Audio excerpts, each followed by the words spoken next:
நம்ம ஊரில் புண்ணாக்கு விற்கிறவன், குண்டூசி விற்கிறவன், இவனெல்லாம் பார்த்து பெரிய பிஸ்னஸ் மேன் அப்படின்னு சொல்கிறாங்க. ஆனால் உலக அளவில் போதைப் பொருளை கடத்தி விற்பனை பண்ணுறாங்கல்ல, அவங்க தான் பெரிய பிஸ்னஸ் மேன்ஸ், அவங்க தான் பெரிய திருடங்க. அந்த திருடர்கள்லேயே பெரிய ஜாம்பவான்களாக இருக்கக்கூடிய நபர்களை தான் அப்படியே இளைஞர்கள் முன்னாடி ஒரு ஹீரோவாக படமாக எடுத்துக்கிறதுல கெட்டிக்காரர் நம்ம ஊர் லோகேஷ் கனகராஜ். நம்ம ஊர் ரோலெக்ஸ் தான் அந்த ஊரில் போதை கடத்தல் மன்னன் ஒரு பேர் வச்சு கூப்பிடுறாங்க. அந்த பேருக்கு சொந்தக்காரர் இப்போ உயிரோடு இல்லை. அமெரிக்கா தட்டி தூக்கியிருக்காங்க மெக்சிகோ அப்படிங்கிற நாட்டில் வச்சு. இந்த மெக்சிகோவை பற்றிய ஏகப்பட்ட இன்ட்ரெஸ்டிங்கான சப்ஜெக்டை நம்ம தெரிஞ்சுக்கணும். நம்ம ஊர் பொட்டி கடைக்கு எப்படி போதைப்பொருள் வருது அப்படிங்கிறத இந்த வீடியோ மூலியமாக நீங்கள் தெரிஞ்சுக்க போகிறீங்க. உலக அளவிலான செய்தி தான், ஆனால் உள்ளூரில் நடக்கக்கூடிய மிக முக்கியமான பாலிடிக்ஸையும் இதுக்குள்ளே பேச போகிறோம். டீட்டெயிலாக பேசுவோமா? வாங்க பார்க்கலாம் உறவுகளே. இது பிரசாத் சிக்னேச்சர். தென்னிந்தியாவின் கட்டடக்கலை ராஜாக்கள் creator constructions and north west interiors உங்களோட கனவு இல்லத்தை பிரம்மாண்டமாக கட்டி கொடுக்குறாங்க கிரியேட்டர் கன்ஸ்ட்ரக்ஷன்ஸ். அதோட கட்டி கொடுத்த வீட்டை இன்டீரியர் பண்ணி அழகாக்குறாங்க நார்த் வெஸ்ட் இன்டீரியர்ஸ். தொடர்புக்கு 72907991. உங்களுடைய தொழில் சம்பந்தமான விளம்பரங்களை நமது சேனலில் ஒளிபரப்ப உங்களுக்கான அருமையான வாய்ப்பு. மெக்சிகோ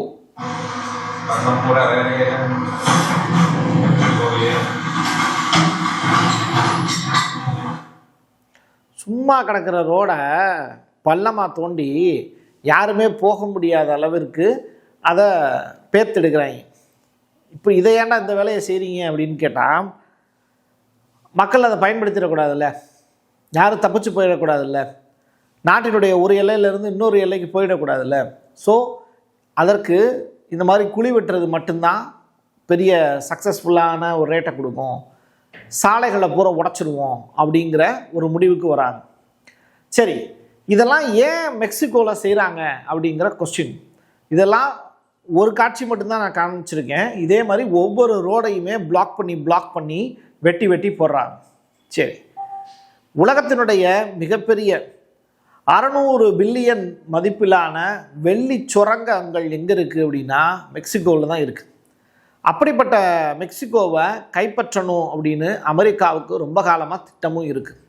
அந்த திட்டத்தினுடைய ஒரு பகுதி தான் இன்றைக்கி மெக்சிகோவில் நடந்திருக்கக்கூடிய ஒரு வன்முறை வெறியாட்டம் அப்படின்னு சீனா அமெரிக்காவினுடைய சிஐஏ எடுத்து வைத்திருக்கக்கூடிய ஒரு அசால்ட் ஒன்று பண்ணியிருக்காங்க மெக்சிகோவில். அது என்னன்னு நான் சொல்கிறேன். அந்த சம்பவத்தை செஞ்சதுக்கு பின்னாடி உள்ளுக்குள்ளே இருக்கக்கூடிய கனிம வளங்கள் தான் காரணம் அப்படின்னு சீனா அமெரிக்கா மேலே ஒரு குற்றம் சுமத்துது. சரி, இந்த சீன்பாம் அப்படின்னு சொல்லிட்டு ஒரு லேடி இருக்காங்கல்ல, இவங்க தான் மெக்சிகோவினுடைய தலைவர். இவங்க 3/2 மக்கள் ஓட்டு போட்டு ஜெயிச்ச ஒரு தலைவர். இவங்க ஜெயிச்சதற்கு பின்னாடி ஒரு 35லேருந்து 40 அரசியல் கட்சி தலைவர்களை கொலை செய்யப்பட்டாங்க. அவங்கெல்லாம் யாரால் கொலை செய்யப்பட்டாங்கன்னா, இந்த போதை மாஃபியாக்கள் தான் அவங்கள கொலை செஞ்சாங்க. மெக்சிகோவில் எலெக்ஷன் நடக்குது அப்படின்னா நம்ம ஊரில் எப்படி பணக்காரர்கள் எலெக்ஷன் ரிசல்ட்டை தீர்மானிப்பாங்களோ, அதே மாதிரி மெக்சிகோவில் அந்த போதை மாஃபியாக்கள் இருக்காங்கல்ல, அதனுடைய தலைவர்கள் இருக்காங்கல்ல, அவங்க தான் யார் ஆட்சியாளர்கள் அப்படிங்கிறத தீர்மானிப்பாங்க. அவங்களுக்கு சாதகமான நபர்களை தான் கொண்டு போஸ்டிங்கில் உட்கார வைப்பாங்க. மெக்சிகோ 1950 தொடக்க காலகட்டத்தில் சுதந்திரம் வாங்கின காலகட்டத்தில் இருந்து இந்த 75 ஆண்டுகளாக அவங்களுடைய சரித்திரம் அப்படிங்கிறது முழுக்க போதை போதை போதை இதை மட்டுமே நம்பி இருக்கு. உலகத்தினுடைய பெரும்பாலான வணிகம் இவங்கள்ட்ட இருந்து தான் ஸ்டார்ட் ஆகுது. ஆப்கானிஸ்தானில் இருந்து கொக்கைன் உள்ளிட்ட பொருட்கள்லாம் கிடைக்கிது அப்படின்னா அதோட ரூட் மேப் அப்படிங்கிறது பாகிஸ்தான், இந்தியா வழியாக நம்ம ஊரில் இருக்கக்கூடிய பொட்டிக்கடை வரைக்கும் எப்படி வருது அப்படிங்கிறத தீர்மானிக்கிறது யாருன்னா இந்த மெக்சிகோவை சேர்ந்த போதை வஸ்துக்களுடைய தலைவர்கள் தான். சரி, இப்போ நான் உங்களுக்கு ஒரு காட்சி ஒன்று காண்பிக்கிறேன்.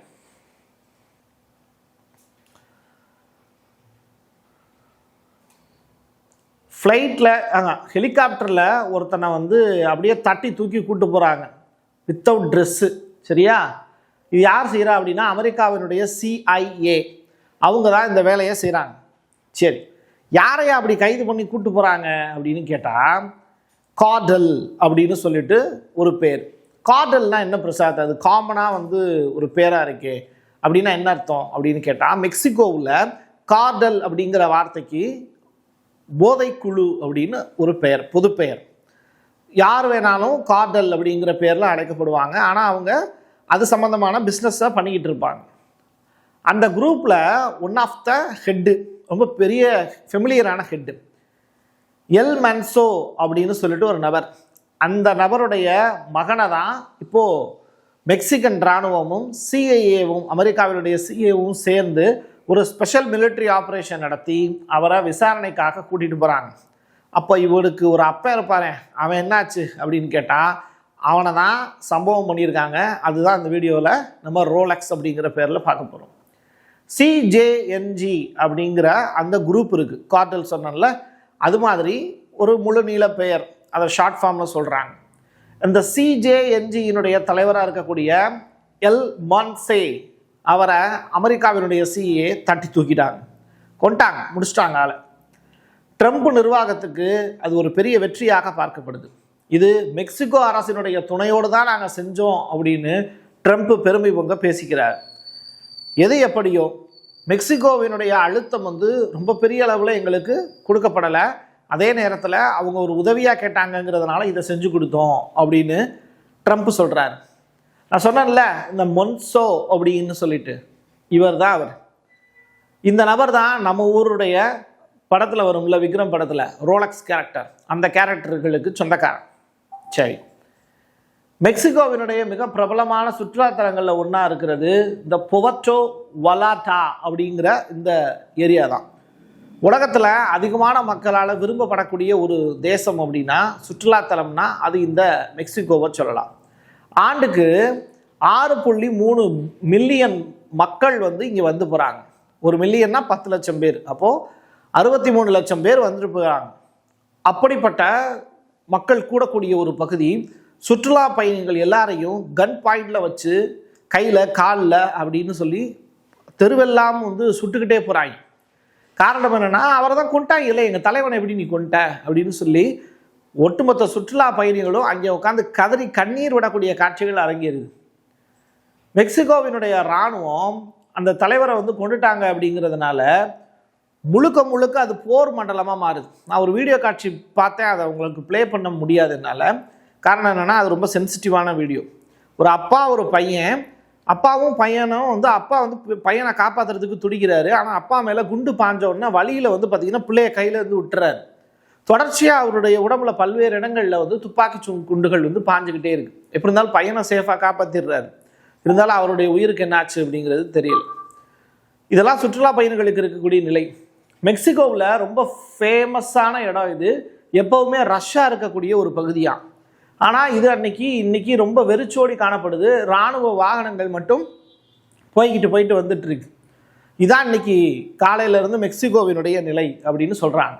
சரி, எது எப்படியோ இந்த சிஜேஎன்ஜியினுடைய கோட்டையாக ஜாலிஸ்கோ அப்படின்னு சொல்லிட்டு ஒரு மாநிலம் இருந்துச்சு. அதாவது இந்த போதை நபர்களுடைய தலைமையகம். அது மிக்கோவாகான், கோலிமா, அதற்கு பிறகு வராக்ரூஸ், குரேரோ, நராரிட், பாஜா மற்றும் அதுக்கு அப்பால தீவிரமாக விரிவடைஞ்சு போய்கிட்டே இருக்கு. அப்படின்னா என்ன அர்த்தம்? இந்த போதைப்பொருள் பயன்படுத்துகிறவங்க நம்ம ஊர் பெட்டிக்கடை வரைக்கும் எப்படி வர்றாங்க அப்படிங்கிறதுக்கான ரூட் மேப் தான் இது. ஸோ தொடர்ச்சியாக இதை கட் பண்ணணும், கடல் வழியில் இது போதைப் பொருட்கள் வரக்கூடாது அப்படிங்கிறதுக்காக அமெரிக்கா என்ன பண்ணாங்க, ஒரு பிளான் ஒன்று சொல்லியிருந்தாங்க, ஏபிசி அப்படின்னு. பட் மெக்சிகோ அரசாங்கம் அதை செயல்படுத்துறதுக்கு அவங்களால முடியல. அதனால் ஒட்டுமொத்த மெக்சிகோவையும் அமெரிக்காவுக்கிட்ட கொடுத்துருங்க அப்படின்னு அமெரிக்காவினுடைய அதிபர் டொனால்டு ட்ரம்ப் டிமாண்ட் வச்சார். அதற்கும் சூழ்நிலை சாதகமாக இல்லை. கிரீன்லாண்டு பஞ்சாயத்து, மெக்சிகோ இதெல்லாம் ப்ராப்ளமாக இருக்குது. இப்படிப்பட்ட சூழ்நிலையில் ஒரு பெரிய அட்டாக்கை அமெரிக்கா செஞ்சு முடிச்சிருக்காங்க.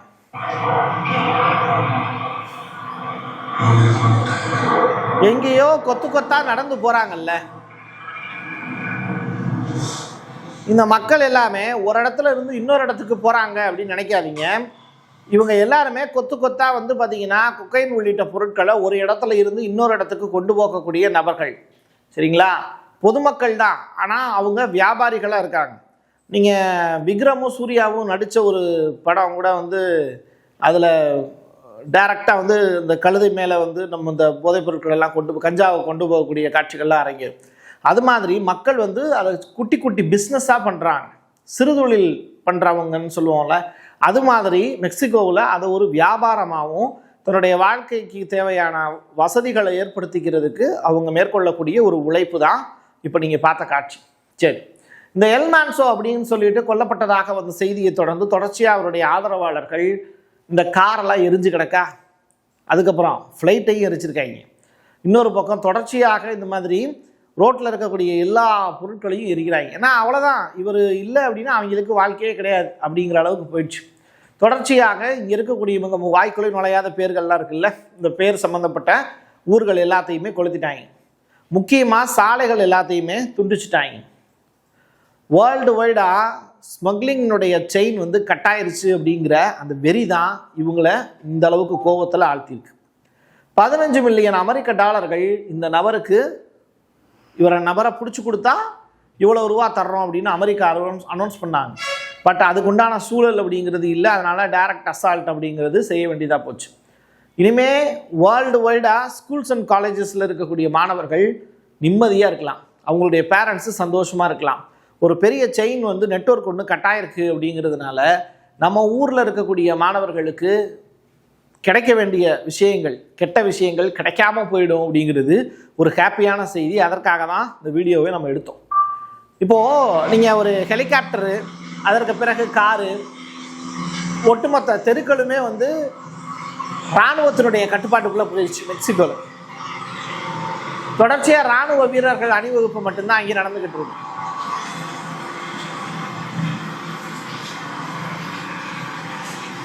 இதே மாதிரி இன்னும் நிறைய பேர் இருக்காங்களாம். அவங்கள பூரா வந்து களை எடுக்கணுங்கிறது தான் மெக்சிகோ அரசினுடைய சின்பாமினுடைய ஆசை. அதற்கு ட்ரம்பினுடைய உதவியும் நாடி இருக்கார்.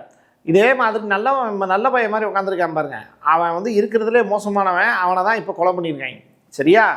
இப்போது மெக்சிகன் அரசாங்கத்துக்கு உளவுத்துறை சம்பந்தமான தகவல்களை கொடுத்து ஹெல்ப் பண்ணது அமெரிக்கா தான் அப்படின்னு கரோலின் லிவிட் வந்து இப்போ செய்தியும் பகிர்ந்திருக்காங்க, அமெரிக்காவினுடைய செய்தி தொடர்பாளர். ஸோ சிஏவினுடைய ஸ்பெஷல் ஆப்ரேஷன் இது அப்படின்னு அமெரிக்கா ஓப்பன் ஸ்டேட்மெண்ட்டாக அனௌன்ஸ்மெண்ட்டு கொடுத்துருக்காங்க. இப்போ நீங்கள் பார்க்கக்கூடிய காட்சி இருக்குல்ல, இது வந்து பார்த்தீங்கன்னா மெக்சிகோவில் இருக்கக்கூடிய ஒரு குறிப்பிட்ட பகுதி எரிஞ்சுக்கிட்டு இருக்கக்கூடிய காட்சி. போக்குவரத்து நீங்கள் முழுவதுமாக டேமேஜ் ஆகிருக்கு அப்படிங்கிறது தொடர்பாக ஃப்ளைட்ஸ் எல்லாமே கேன்சல் ஆகிடுச்சு. அது கனடா, மெக்சிகோ இதெல்லாம் பக்கத்தில் இருக்கக்கூடிய நாடுகள். இதில் போகக்கூடிய எல்லா ஃப்ளைட்ஸுமே கேன்சல் ஆகிருக்கு. பெரும் வன்முறைக்கு பிறகு விமான நடவடிக்கைகள் பாதிக்கப்பட்டது அப்படிங்கிறது தான். நிறையா பாஸ்போர்ட் அலுவலகங்கள் மூடப்பட்டுருச்சு அப்படிங்கிற தகவல், நிறையா இந்தியர்கள் இதனால் பாதிக்கப்பட்டிருக்காங்க அப்படிங்கிற ஒரு வருத்தமான செய்தியும் பதிவு செய்ய வேண்டிய தேவை இருக்குது. இது பேரலாக கனடாவில் வந்து பார்த்திங்கன்னா இந்த புவைட்டா அப்படிங்கிற அந்த 2 இடம், குவாடலா ஜாரா அப்படின்னு சொல்லிட்டு ஒரு பகுதி, அதுக்கப்புறம் இந்த புவர்டோ அப்படிங்கிற பகுதி, இந்த 2 இடத்துலையுமே சர்வதேச விமானங்கள், உள்நாட்டு விமானங்கள் இது எல்லாமே ரத்து செய்யப்பட்டிருக்கு. காரணம் என்னென்னா விமானங்களை எரிச்சிடுறாங்க. விமானம் பறக்க போகுது அப்படின்னா அதை குண்டால தாக்கி அதை வீழ்த்திடுறாங்க. அந்த மாதிரியான சம்பவங்கள் நிறைய நடந்திருக்கு. அது தொடர்பான காட்சிகளும் நிறையா கிடைக்கப்பெறுது. இப்போது எல் மான்சோவை கொன்ற அதே நடவடிக்கையின் போது சிஜேஎன்ஜி இந்த கார்டில் இருக்காங்கல்ல, விமானங்களை வீழ்த்தக்கூடிய திறன் கொண்ட ராக்கெட் லான்ச்சர்கள் வந்து அவங்கக்கிட்ட இருந்திருக்கு அப்படின்னு சொல்லி மெக்சிகோ அரசு சொல்கிறாங்க. ஸோ ஒரு ஸ்பெஷலான வந்து அவங்களே ஒரு மிலிட்ரியே ரெடி பண்ணியிருக்காங்க. யார்? இந்த போதை ஜாம்பவான்கள் இருக்காங்களே, அவங்க குரூப் இருக்காங்கல்ல, அவங்க வந்து ராக்கெட் லான்ச்சர்லாம் வச்சுருக்காங்க. அந்த அளவுக்கு வந்து ஒரு பெரிய ஜாம்பவானாக வாழ்ந்துருக்காங்க. இப்போ அப்படிப்பட்டவனில் ஒருத்தனை தூக்கிட்டோம் அப்படின்னா, குரூப்போட தலைவரை தூக்கிட்டா என்ன பண்ணுவாங்க? தொண்டர்கள்லாம் போராட்டம் பண்ணுவாங்கல்ல, அதுதான் இங்கே நடந்துக்கிட்டு இருக்கு. இப்போ நீங்கள் ஒரு காட்சி பாருங்கள். இது வந்து ஒரு ஏர்போர்ட்டு. அந்த ஏர்போர்ட்டில் மக்கள் எல்லாம் அப்படியே துண்டக்கான துணியக்கானான்னு ஓடக்கூடிய காட்சிகள் அறிகிறது. எல்லாருக்கும் காசு இருக்குது, பணம் இருக்குது. ஆனால் அதை தாண்டி வந்து அங்கே நடக்கக்கூடிய வன்முறையினால இவங்கெல்லாம் பாதிக்கப்பட்டுக்கிட்டு இருக்காங்க அப்படிங்கிறது தான் கிடச்சிருக்கக்கூடிய தகவல். இந்த கான்கன் அப்படின்னு சொல்லிட்டு விமான நிலையத்தில் விமானம் ஃபுல்லாக ரத்தாக இருக்குது. எல் மான்சோ கொலை காரணமாக நூற்றுக்கணக்கான பயணிகள், அதுவும் இந்தியர்கள் உட்பட பலரும் அங்கே சிக்கி தவிக்கிறாங்க. ஈரானில் இருக்கக்கூடிய மக்கள், இந்திய மக்களை வெளியேற சொல்லி இப்போ லேட்டஸ்ட்டாக ஒரு உத்தரவு வந்திருக்கு. அங்கே போர் மேகம் சூழ்ந்திருக்குங்கிறதுனால நம்முடைய எம்இயு வந்து அது தொடர்பான அறிவிப்பு வெளியிட்டிருக்காங்க. பட் வந்து மெக்சிகோவில் இருக்கக்கூடிய இந்தியர்களை காப்பாற்றணும் அப்படிங்கிற குரலையும் பிரசாத் சிக்னேச்சர் வாயிலாக நம்ம முன்வைக்க வேண்டிய தேவை இருக்குது. சுற்றுலா பயணிகள் வந்து ரொம்ப நேரம் வந்து லைனில் காத்து கிடக்குறாங்க, நம்ம நாட்டு ஃப்ளைட் வந்துடாதா, நம்மளை கூட்டிகிட்டு போயிடாதா அப்படின்னு. ஸோ இந்திய அரசு அவங்களை எப்படியாவது நம்முடைய இந்தியர்களை காப்பாற்றி கூட்டு வரணும் அப்படிங்கிற அந்த ரெக்வஸ்ட்டையும் சொல்லி நிறைவு செய்யலாம். என் கையெழுத்து என் மக்களுக்கானது உறவுகளே. மீண்டும் ஒரு பதிவில் சந்திக்கலாம். நன்றி, வணக்கம். Prasad signature media broadcasting private limited. நீங்க நியூஸ் ரீடரா மாறணுமா, கண்டென்ட் கிரியேட்டரா உருவாகணுமா, சேட்டலைட் சேனல்ல ரிப்போர்ட்டரா வேலை பார்க்கணுமா, டாக்குமெண்ட்ரி மேக்கிங்ல இருந்து ஜேர்னலிசம் பற்றிய முழுமையான பயிற்சி பெற உங்களுக்கான அருமையான வாய்ப்பு. எங்களை தேடி வாங்க.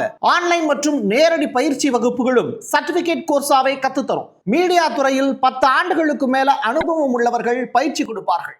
வாய்ஸ் ஓவர் தொடங்கி வாய்ஸ்லெஸ் பீப்புளுக்காக உங்களை சிறந்த ஜேர்னலிஸ்டா உருவாக்க வேண்டியது எங்களோட பொறுப்பு. ஸ்கூல்ஸ் அண்ட் காலேஜஸ்ல ஜூனியர் ஜேர்னலிஸ்ட்ங்கிற பேர்ல ஒர்க் ஷாப்பும் கண்டக்ட் பண்ணி கொடுக்கிறோம். மோட்டிவேஷனல் ஸ்பீக்கரா கடந்த 15 ஆண்டுகளா கல்வி நிறுவனங்களுக்கு நிகழ்ச்சிகளும் நடத்தி தரோம். தொடர்புக்கு 9944790333 94493594 prasadsignature@gmail.com. உங்களுடைய தொழில் சம்பந்தமான விளம்பரங்களை நமது சேனலில் ஒளிபரப்ப உங்களுக்கான அருமையான வாய்ப்பு.